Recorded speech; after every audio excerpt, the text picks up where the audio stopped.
So the biggest threat to all the believers is not the devil, it's not demons, it's not witches.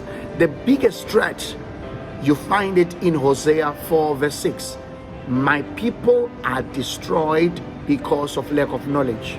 Yes, knowledge is a dangerous, lack of knowledge is a dangerous thing. So if you don't have or if you have wrong knowledge, you have wrong information, it is dangerous. Continue says, because you have rejected knowledge, I will reject you. God says, I will even forget your children. Okay, so how do you get knowledge as a believer? Jeremiah 3 verse 15, it says, I will give you pastors according to my heart who will feed you with knowledge. So for you to get knowledge and understanding, for you to get knowledge, the first thing you have to do, you have to belong in a local church. The role of a pastor in your life, number one, is to love you with the love of God, with no strings attached. Number two is to feed you, okay, with knowledge and with understanding. That is a task of a pastor. So if you don't have a pastor, you are missing a shepherd's love, you are missing knowledge, you are missing wisdom, the application of the knowledge and how. In the Bible, we see few people who were pastors, we had people who were shepherding them. Hannah needed Eli when she needed a baby. Okay, she could pray by herself, but until the man of God in her life started standing with her, she received an answered prayer. Samuel had a calling from God as a prophet, but he needed Eli to show him what to do to receive a calling. Cornelius was a giver. Cornelius was prayerful, but needed Apostle Peter. Timothy, a great preacher, a great young man, needed Paul. Ruth needed Naomi. We all talk about Ruth and how her life was restored. She married Boaz, but it was because of Naomi, the wisdom of that woman.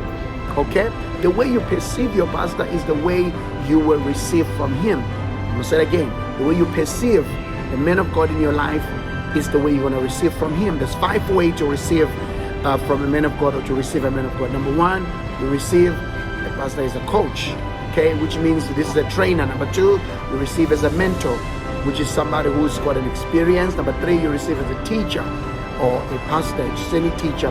Now, these 3 categories, they fall under instructors. Peter says, Apostle Paul says, we have many instructors, we have many teachers, okay, coach, mentors, teachers. But another 4th level is to receive a pastor as a parent. A parent is somebody who has authority over your life, somebody who has birthed you, somebody who has a blessing over your life. So it is very simple, a parent, okay? And then the 5th one, very important, you receive a pastor or a man of God as a brother, a brethren. Now, you can only receive a person as a brother if you're in the same level. So as a pastor, who is my brother? Who's my brother?